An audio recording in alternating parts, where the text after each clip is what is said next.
আসসালামু আলাইকুম রহমতুল্লাহি বরকাতুহ।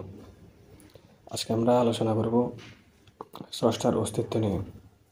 কোরআন, বিজ্ঞান এবং দর্শনের আলোকে পর্যালোচনা করে দেখব এবং একটি ফলাফলে পৌঁছার চেষ্টা করব। আমরা গভীরভাবে লক্ষ্য করলে দেখতে পাই যে জগতের সকল বস্তুই কতিপয় মৌলিক উপাদানের সমাহারে গঠিত এবং এই মৌলিক উপাদানগুলো স্বনির্ভর হয়, অর্থাৎ এমন উপাদান যা নিজ অস্তিত্বের ক্ষেত্রে অন্যের উপর নির্ভরশীল নয়, বরং স্বনির্ভর।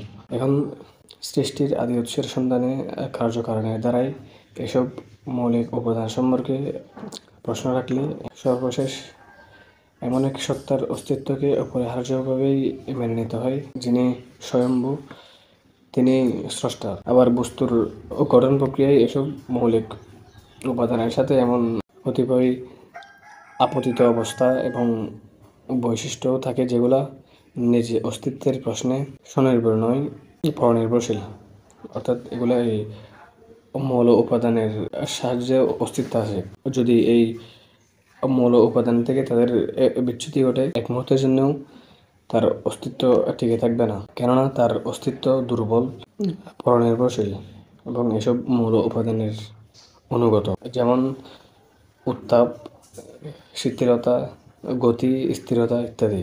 এসব আপতিত অবস্থা বা বৈশিষ্ট্য আবার দুই প্রকার: স্থায়ী এবং ক্ষণস্থায়ী। স্থায়ী বলতে বোঝায় এমন কতিপয় আপতিত অবস্থা ও বৈশিষ্ট্য যেগুলা এই মৌল উপাদানের অন্তর্ভুক্ত না হলেও তার সাথে এমন ওতপ্রোতভাবে জড়িত যে তার থেকে কখনো পৃথক হয় না, যেমন আতরের ঘ্রাণ। ক্ষণস্থায়ী বলতে বোঝায় যেগুলা অবস্থাভেদে সৃষ্টি হয়, আবার অবস্থা পরিবর্তন হলে এগুলা দূরীভূত হয়ে যায়, যেমন মানুষের জ্বর হওয়া কিংবা চিত্তাকর্ষক কিছু দেখে মুগ্ধ হওয়া, আনন্দে হাসা ইত্যাদি। এখন এসব অবস্থা ও বৈশিষ্ট্য যখন নিজ অবস্থান থেকে সরে এসে অন্য একটি বস্তুর উপর আপতিত হবে, তখন এর পিছনে একটি প্রভাব কাজ করবে, অর্থাৎ যে প্রভাবের কারণে দ্বিতীয় বস্তুতে ওই অবস্থা বা বৈশিষ্ট্য বিকাশ লাভ করে। এখন আমরা জানি যে প্রত্যেক প্রভাবের পিছনে কাজ করে মূলত শক্তি, এবং শক্তির পিছনে কাজ করে কম্পন ও স্পন্দন, এবং প্রতিটি কম্পন ও স্পন্দনের পেছনে কাজ করে আরেকটি প্রভাব বা কার্যকারণ। এভাবে যেতে যেতে সর্বশেষ এমন একটি প্রভাব বা কার্যকারণকে মেনে নিতে হবে, যিনি অন্যের উপর প্রভাব সৃষ্টি করেন কিন্তু নিজে অন্য থেকে প্রভাবিত হন না। যেমন অস্তিত্ব এটি একটি বস্তুর বৈশিষ্ট্য, কারণ এটি মৌল উপাদানের উপর আপতিত একটি অবস্থা। যেমন একটি পুতুলের কথা আমরা চিন্তা করি, এর মৌল উপাদান হচ্ছে মাটি, পানি এবং একটি নির্দিষ্ট অবয়ব। এই মাটি, পানি এবং একটি নির্দিষ্ট অবয়বের উপর ভিত্তি করে, অর্থাৎ এই মৌল উপাদানগুলোর উপর ভিত্তি করে পুতুলটির অস্তিত্ব লাভ করে, এবং এই মৌল উপাদানগুলোর উপর ভিত্তি করে পুতুলটির অস্তিত্ব নামের বৈশিষ্ট্যটি বিকাশ লাভ করে, অর্থাৎ পুতুলটি অস্তিত্ব লাভ করে। এবং এর অস্তিত্ব লাভ করার পেছনে একটি প্রভাব কাজ করেছে, আর এখানে এই প্রভাবটি হচ্ছে শিল্পীর হাত।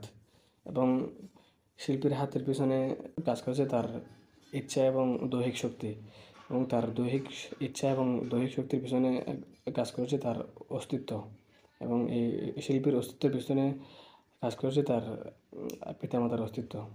এইভাবে যেতে যেতে সর্বশেষ এমন একটি প্রভাবকে মেনে নিতে হবে, যিনি আর কারো থেকে প্রভাব গ্রহণ করেননি, বরং নিজে অন্যের উপর প্রভাব সৃষ্টি করেছেন। যদি এটাকে মেনে না নেওয়া হয়, তাহলে সকল কার্যকারণের দ্বারা একটি সীমাহীন আবর্তের দিকে চলে যাবে, যেটাকে তাসালসুল বলা হয়। সুতরাং এমন একটি সত্তা অস্তিত্ব অবশ্যম্ভাবী, যিনি অন্যের উপর প্রভাব সৃষ্টি করেন কিন্তু নিজে প্রভাব গ্রহণ করেন না, যার অস্তিত্ব একান্তভাবেই অপরিহার্য, ওয়াজিবুল ওজুদ। এবং ইসলামী আকিদা বিশ্বাস অনুসারে তিনি হলেন আল্লাহ। কোরআনে সূরা নাজমের একটি আয়াতে বলা হয়েছে যে ইন্না ইলা রাব্বিকাল মুনতাহা, এবং আপনার প্রতিপালকের দিকেই সকল বস্তুর পরিসমাপ্তি। যদি আপনি আল্লাহর অস্তিত্বকে অস্বীকার করেন, তাহলে স্বভাবতই প্রশ্ন জাগে যে এই কীভাবে সৃষ্টি হলো এই বিশাল জগৎ। এই প্রশ্নের জবাবে প্রাচীন দার্শনিক ডেমোক্রিটাস এবং তার বাপশিষ্য ডারউইন এবং আধুনিক প্রকৃতিবাদীরা বলেন যে এই বিশাল জগৎ আপনি সৃষ্টি হয়েছে, এর পেছনে কোনো অদৃশ্য হাতের নিয়ন্ত্রণ নেই, বরং এসব বিবর্তনের অবশ্যম্ভাবী ফলাফল। এখন প্রকৃতি বলতে আমরা জানি যে জগতের অগণিত বস্তু সম্ভার, যেমন বৃক্ষলতা, পশু পাখি, প্রাণীকুল এবং প্রাণহীন জড় পদার্থ কিংবা এসব উপাদানের বৈশিষ্ট্যসমূহ, যেমন উত্তাপ, শীতলতা, তারল্য, মসৃণতা ইত্যাদি সকল পদার্থের মাঝে সন্নিহিত যোগ্যতাসমূহ, যেমন স্থির অবস্থা, স্পন্দন, সংকোচন, সম্প্রসারণ কিংবা বস্তুর পারস্পরিক মিলন, মিশ্রণ, বিভিন্ন রাসায়নিক ক্রিয়া প্রক্রিয়া ইত্যাদি। যদি তাই হয়, তাহলে এই বিশাল জগৎ প্রকৃতির ফসল। এর অর্থ এই দাঁড়ায় যে বস্তুর স্রষ্টা, অর্থাৎ আকাশকে আকাশ সৃষ্টি করেছে, পৃথিবীকে পৃথিবী সৃষ্টি করেছে, এভাবে একটি বস্তু অন্য একটি বস্তুকে সৃষ্টি করেছে, যেটা অসম্ভব ব্যাপার। কেননা সৃষ্টি এবং স্রষ্টা একই বস্তু হতে পারে না। কার্যকারণ এবং কার্যকারণ উদ্ভূত একই বস্তু হতে পারে না। এটা প্রকৃতিবাদীরাও এটা স্বীকার করে। যদি তারা বলে যে এর পিছনে কাজ করেছে একটি শক্তি, তাহলে প্রশ্ন জাগে যে এই শক্তিকে কে সৃষ্টি করেছে।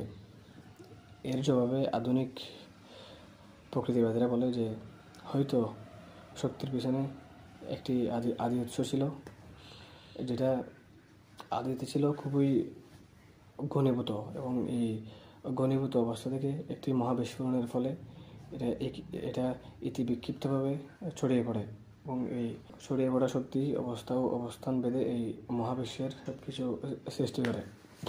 বিগ ব্যাং থিওরি অনুযায়ী তারা বলে যে মহাবিস্ফোরণের ফলেই এই মহাবিশ্বের অস্তিত্ব লাভ করে, সময় এবং স্থানের যাত্রা শুরু হয়। অর্থাৎ এর আগে সময় এবং স্থানের কোনো অস্তিত্ব ছিল না, এরপর থেকেই সময় এবং স্থান শুরু হয়, এবং এর ফলেই গ্যালাক্সি, তারা এবং বিভিন্ন গ্রহ ধীরে ধীরে গঠিত হয়।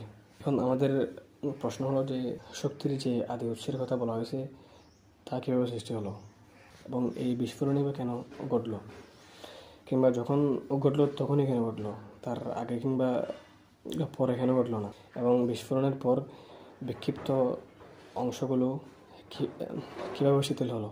এই ধরনের অসংখ্য প্রশ্ন থেকে যায়, যেগুলোর কোনো উত্তর এই আধুনিক প্রকৃতিবাদীদের কাছে নেই। এজন্য সৃষ্টির আদি উৎসে আমাদের এমন একটি অবশ্যম্ভাবী সত্তার অস্তিত্ব অবশ্যই মেনে নিতে হবে, যিনি স্বয়ম্ভু, যার প্রভাবে সব কিছু সৃষ্টি হয়েছে, যিনি কারো থেকে প্রভাব গ্রহণ করেননি। বাইবেল, তাওরাত সহ সকল আসমানি গ্রন্থে সৃষ্টির আদি উৎসের পেছনে একজন স্রষ্টার অস্তিত্ব স্বীকার করে নেওয়া হয়েছে, এবং আধুনিক বিজ্ঞানীরাও যদি সম্ভবত শব্দটা বাদ দেন, তাহলে তাদের জন্য সৃষ্টির উৎস সন্ধানে একজন স্রষ্টার অস্তিত্ব স্বীকার করা ছাড়া অন্য কোনো উপায় থাকবে না। আল্লামা হুসেইন আফিন্দি রহমতুল্লাহ আলাইহি রিসালায়ে হুমায়দিয়ায় নাস্তিক এবং আস্তিকের পার্থক্যকরণে একটি সুন্দর উদাহরণ উল্লেখ করেছেন, যে দুজন ব্যক্তি একটা সুরম্য প্রাসাদে প্রবেশ করল। প্রাসাদটির অভ্যন্তরে অপরূপ কারুকার্যময় সৌন্দর্য বিদ্যমান ছিল। প্রতিটি কক্ষ বিভিন্ন সাজ সরঞ্জামে সজ্জিত ছিল। তার তৈজসপত্রগুলো যথাযথ স্থানে বসানো ছিল, এবং এই কক্ষসমূহের সম্মুখে একটি বাগান, এবং সেই বাগানে রং বেরঙের ফুল ফুটে আছে। বাগানের মাঝ দিয়ে একটি লেক প্রবাহিত ছিল। এই প্রাসাদের এমন অপরূপ সৌন্দর্য দেখার পর উপস্থিত দুজনের একজন বলল যে যদিও আমি এই সুরম্য প্রাসাদের নির্মাতাকে দেখছি না, তবে তার এই শিল্পকর্ম দেখে তার এই নির্মাণ দেখে আমি এর নির্মাণ কৌশল সম্পর্কেও আমি সম্পূর্ণ অবগত নই এবং এই শিল্পকর্মসমূহ আমি যথাযথ উপলব্ধি করতে পারছি না। তবে এটুকু আমি উপলব্ধি করতে পারছি যে এর পেছনে নিশ্চয়ই একজন নির্মাতা রয়েছেন এবং এর নির্মাতা যে একজন সুদক্ষ নির্মাণ কৌশলী, একজন প্রাজ্ঞ এবং সৌন্দর্য চর্চার মনোবৃত্তির অধিকারী, এতে কোনো সন্দেহ নেই। এরপর অপরজন চারিদিক তাকিয়ে নিকটে একটি পাহাড় দেখতে পেল এবং ওই পাহাড় থেকে একটি নদী প্রবাহিত হয়ে এই প্রাসাদের দিকে আসতে দেখলো এবং সে এটা দেখে খুব বিজ্ঞের ন্যায় উত্তর দিল যে এই যে পাহাড় দেখতে পাচ্ছ, হয়তো হয়তো এই পাহাড় থেকে লক্ষ লক্ষ বৎসর ধরে বাতাস প্রবাহিতের ফলে পাহাড় থেকে বিভিন্ন নদী পাথর এখানে এসে একত্রিত হয়েছে এবং এর উপর অনেক বছর অতিবাহিত হওয়ার পর আরও লক্ষ লক্ষ বছর এখানে বৃষ্টি হয়েছে। এই বৃষ্টির ফলে ধূলিকণা এবং পাথরের সংমিশ্রণে এই সুন্দর প্রাসাদটি নির্মাণ হয়েছে। এরপর তাকে প্রশ্ন করা হলো যে তাহলে এখানে যে আসবাবপত্র, তৈজসপত্র এগুলো কীভাবে আসলো?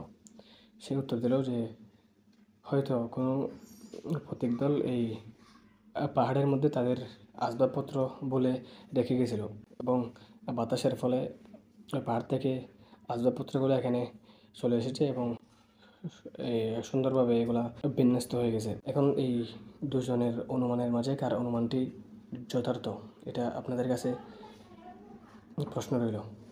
আসসালামু আলাইকুম রহমতুল্লাহি ওয়া বারাকাতুহু।